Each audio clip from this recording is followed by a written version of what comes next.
من الشیطان الرجیم بسم اللہ الرحمن الرحیم۔ ناظرین، مدینہ المنورہ جانے کا کس کا دل نہیں کرتا، اور ظاہر سی بات ہے کہ ہم تمام لوگ یہ چاہتے ہیں کہ اللہ کرے ایک بار مدینہ کی سعادت مل جائے۔ نہ ہمیں لندن جانا ہے، نہ پیرس جانا ہے، نہ امریکہ جانا ہے، نہ دبئی جانا ہے، بس ایک مرتبہ مرنے سے پہلے اگر مدینہ المنورہ کی زیارت مل جائے تو ایمان تازہ ہو جائے گا اور جوش ایمانی بیدار ہو جائے گا۔ لیکن یہ تمام کی تمام چیزیں عشق اور محبت کی بنیاد پر ہوتی ہیں، مگر آج میں آپ کو مدینہ المنورہ کی ہسٹری اور اس کی تاریخ اور یہ کہ مدینہ المنورہ آباد کیسے ہوا تھا، آج میں وہ واقعہ آپ کے سامنے پیش کروں گا۔ ہوا یہ تھا کہ رسول اللہ صلی اللہ علیہ وسلم کی پیدائش سے 1000 سال پہلے کا واقعہ ہے کہ ایک بادشاہ ہوا کرتا تھا کہ جس کا نام شاہ طبہ تفسیروں کے اندر بتایا گیا۔ شاہ طبہ بہت بڑی اور وسیع و عریض سلطنت کا بادشاہ تھا، اور ظاہر سی بات ہے اس کا جو ریلیجن تھا اور اس کا جو مذہب تھا وہ یہودی مذہب تھا، کیونکہ رسول اللہ صلی اللہ علیہ وسلم کے تشریف آوری سے پہلے جو یہودی مذہب تھے اور جو عیسائی مذہب تھے یہ آسمانی مذاہب کہلاتے تھے اور یہ حق پر لوگ تھے۔ لیکن جب نبی آخر الزماں حضرت محمد مصطفیٰ صلی اللہ علیہ وسلم کی تشریف آوری ہو چکی تو اب تمام کے تمام مذاہب اور تمام کے تمام شریعتوں کو ریجیکٹ کر دیا گیا۔ اب صرف اور صرف شریعت محمدی کے مطابق ہی اس دنیا میں امپلیمنٹیشن ہوگا۔ شاہ طبہ کو وزٹ کرنے کا بڑا شوق تھا، اور جسے کہتے ہیں نا سیر و تفریح کرنا اور سیاحت کرنا اور جو ہے نا وہ لانگ ٹریول کرنا اور پوری دنیا میں سفر کرنا، اور پوری دنیا میں سفر کرنے کے بعد جو وہ معلومات اکٹھا کرتا تھا اور جو اس کو شیئر کیا کرتا تھا اس کی ایک الگ تاریخ ہے۔ اچھا، اس کے لشکر اور اس کے قافلے کی حیرت انگیز بات میں آپ کو بتاؤں کہ ایک تو اس کا بلانگ تعلق یہودی مذہب کے ساتھ تھا، اور دوسرا یہ کہ اس کا لشکر اتنا بڑا ہوتا تھا کہ آپ اس بات سے اندازہ لگائیں کہ اس کے لشکر اور اس کے قافلے کے اندر 4000 علماء کرام ہوتے تھے جن کا تعلق یہودی مذہب کے ساتھ تھا۔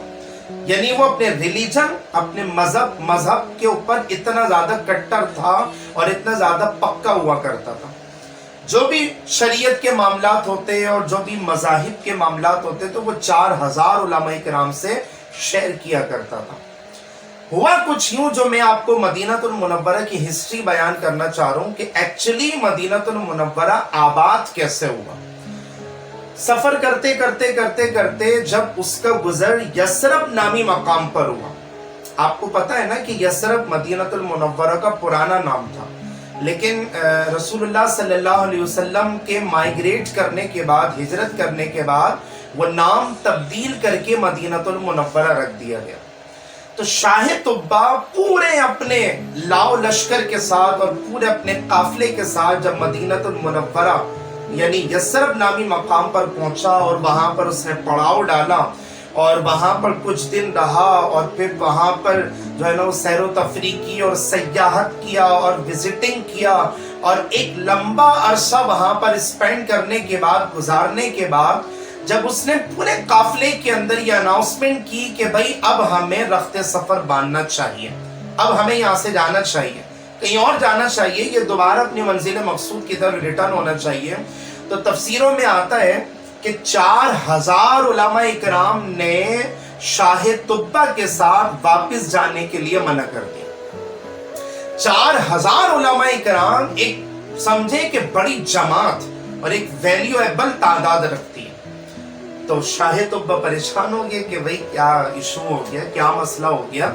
کہ 4000 علماء کرام نے جانے سے انکار کر دیا۔ تو 4000 علماء کرام میں جو سب سے سینئر عالم دین تھا، تو شاہ طبہ نے اس سینئر عالم دین کو اپنے خیمے کے اندر بلایا۔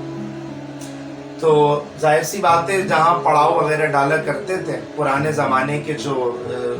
وزٹرز ہوا کرتے تھے وہ خیمہ وغیرہ لگاتے تھے تاکہ وہاں پر اسٹے کرنا آسان ہو جائے۔ تو وہ سینئر عالم دین کو بلایا، اور بلانے کے بعد جب ساری تفصیلات پوچھی تو وہ سینئر عالم دین کہنے لگا کہ بادشاہ سلامت، آپ کو پتہ ہے کہ ہم نے پچھلی آسمانی کتابوں میں پڑھا ہے کہ یہ جگہ جو یثرب نامی جگہ ہے نا، یہ نبی آخر الزمان حضرت محمد مصطفیٰ صلی اللہ علیہ وسلم کی ہجرت گاہ ہے، یعنی حضور صلی اللہ علیہ وسلم فائنلی یہاں پر تشریف لے کر آئے۔ اب شاہ طبہ نے بھی تو رسول اللہ صلی اللہ علیہ وسلم کا ذکر سنا ہوا تھا نا، اور صرف ہمیں خوشی نہیں ہے حضور علیہ السلام کے تشریف لانے کی اور حضور علیہ السلام کے پیدائش کی، پہلے زمانے کے لوگ بھی حضور علیہ السلام کی آمد کا جو ہے نا وہ انتظار کرتے رہے، تمام پیغمبر حضور علیہ السلام کی آمد کا انتظار کرتے رہے، اور ہر شخص اور تمام پیغمبروں کے اندر یہ تمنا ہوتی تھی کہ اے کاش ہم بھی حضور صلی اللہ علیہ وسلم کے امتی بن جائیں۔ تو اب جب اس نے یہ خبر سنی، اور یہ بڑی یونیک نیوز تھی کہ یار نبی آخر الزمان آنے والے۔ اچھا پرابلم یہ تھی کہ ٹائم کسی کو نہیں پتا تھا،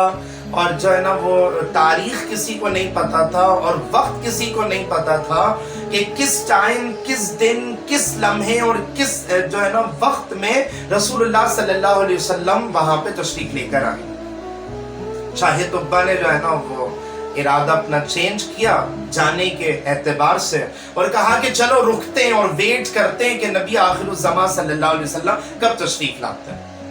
ایک روایت کے مطابق اس نے 1 سال انتظار کیا کہ حضور صلی اللہ علیہ وسلم تشریف لانے والے ہیں، لیکن ظاہر سی بات ہے کہ حضور صلی اللہ علیہ وسلم تو ابھی دنیا میں تشریف ہی نہیں لائے تھے، اور پورا 1000 سال کا عرصہ باقی تھا۔ تو چنانچہ شاہ طبہ نے خط لکھا۔ کیسی عجیب بات ہے نا کہ جو نبی ابھی دنیا میں تشریف لے کر نہیں آئے، ان کے اوپر ایمان لانے کے لیے شاہ طبہ پہلے سے ہی خط لکھ رہا، اور پہلے سے ہی حضور صلی اللہ علیہ وسلم کے اوپر بلیف، ایمان اور عقیدہ رکھا۔ کیسے اچھے اور عاشقان رسول لوگ ہوا کرتے تھے نا۔ تو اب اس نے خط لکھا، اور خط لکھنے کے بعد جو 4000 علماء کرام تھے نا، ان میں جو سب سے سینئر عالم دین تھا، ان کو بلا کر بڑے ادب، احترام اور تمیز کے دائرے میں رہتے ہوئے وہ خط پیش کیا کہ بھئی میں تو یہاں سے جا رہا ہوں،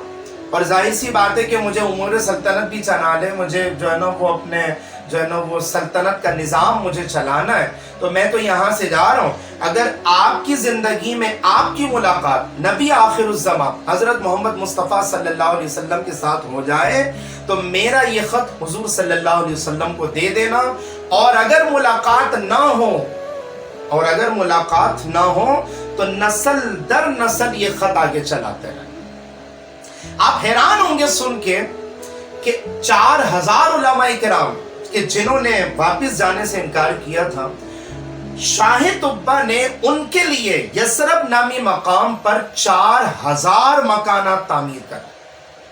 اور اس کے قافلے کے ساتھ جو کنیزیں تھیں، جو خواتین تھیں، 4000 کنیزوں کو آزاد کیا،